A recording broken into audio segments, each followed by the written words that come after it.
Halo sahabat edukasi, pernahkah kamu merasa insecure? Tentunya hampir pernah ya, karena hampir semua orang pernah mengalami insecure. Untuk itu, aku mau kasih beberapa tips untuk kalian yang merasa insecure, jadi percaya diri. Tapi untuk itu, kita terlebih dahulu membahas tentang insecure. Saya tahu feeling-feeling inferior karena mungkin dibandingkan satu sama lain sama orang-orang terdekat itu nggak enak dan rasanya kayak bikin diri sendiri jadi lost control, dan pasti kita tuh seek for help, entah itu nyari kata atau penyemangat. So, kalian lihat dan dengarkan video ini. Nah, ini adalah konten terbaru yang saya buat. Jadi ini mungkin adalah konten yang bisa kalian dengarkan pas kalian santai ataupun kalian rebahan.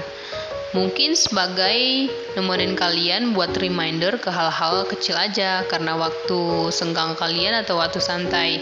Ngapain juga kan mikir hal-hal yang berat?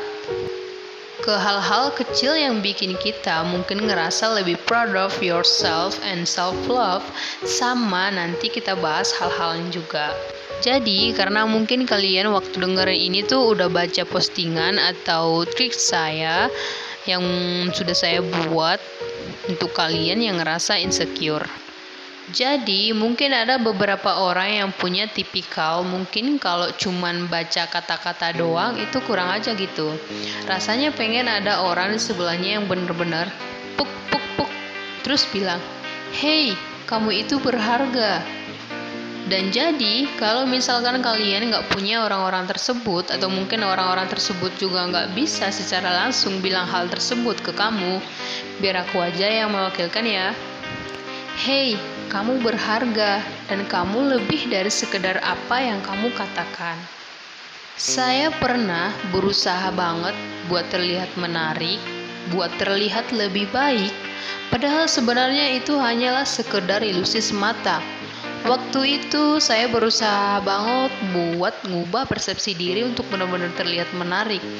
Tapi di waktu itu semua terlihat, aku benar-benar ngelihat, ya udah, ini kan tetap diri kamu kan, dan sebenarnya yang kamu butuhkan adalah acceptance, yaitu penerimaan diri.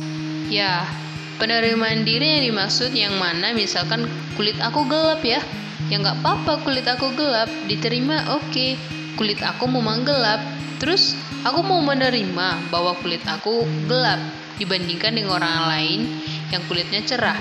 Ya udah nggak apa-apa, yain aja segala all the flaws yang kamu punya, yain, diterimain. Ya udahin aja, nggak apa-apain aja kalau kata di sana, terus lama-lama kamu bakal terbiasa dengan hal itu. Dan mungkin buat kalian yang dijauhin teman atau mungkin nggak dapat circle yang baik juga, cuma gara-gara mereka menilai kamu dari sekedar fisik, hey, just love them, karena kamu lebih berharga dari itu.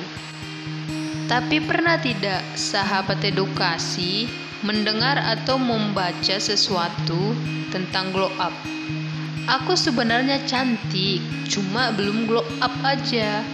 Sebenarnya apa sih pengertian daripada glow up? Glow up, biasanya kata ini identik dengan seseorang yang tambah cantik, tambah ganteng, ataupun tambah keren. Glow up itu adalah kata yang menggunakan bahasa Inggris. Glow artinya bersinar dan up artinya naik. Berarti glow up memiliki arti bersinar. Glow up merupakan perubahan fisik, sikap, dan mental seseorang menjadi lebih baik.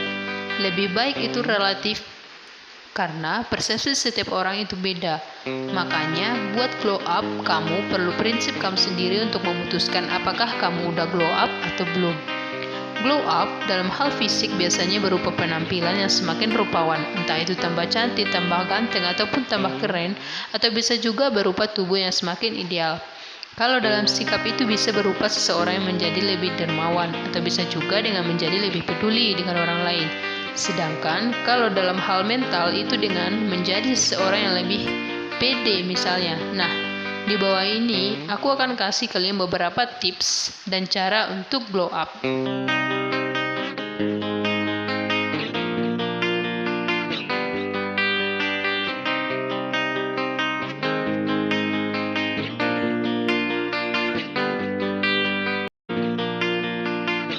Jangan malas, karena seberapa keras kamu berusaha itu juga hasil yang kamu dapat.